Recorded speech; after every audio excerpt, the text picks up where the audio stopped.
Es el nuevo Pablo Serrano, convertido en Instituto Aragonés de Arte y Cultura Contemporáneos, un espacio social y plural para contribuir a la información, formación y la creación artística. Dicen sus promotores que es lo que a Pablo Serrano le habría gustado que hubiese sido, y con él Aragón comienza una nueva etapa hacia el esplendor cultural. Me siento muy comprometida con lo que significa este instituto.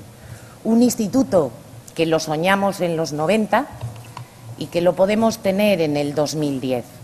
Y que si es posible hoy este centro es porque muchísima gente ha estado empujando precisamente para que Aragón se una al resto de comunidades autónomas y tengamos un centro para la creación para las jóvenes generaciones.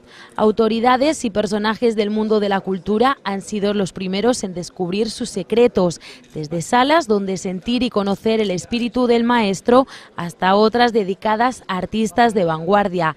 Y todo en conjunto es un puntal para que Zaragoza sea capital de la cultura en 2016.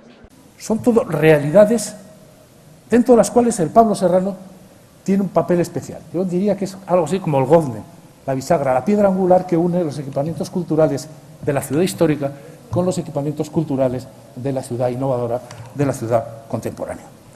Por su ubicación, por su contenido, por su programa, por su arquitectura y por el talento de las personas que dirigen este centro. Pero el nuevo espacio es un tesoro artístico en sí mismo. Su arquitecto ha triplicado su espacio con más de 7.500 metros cuadrados. Si las catedrales fueron el símbolo de las grandes ciudades en el medievo, dice, museos como este son el futuro.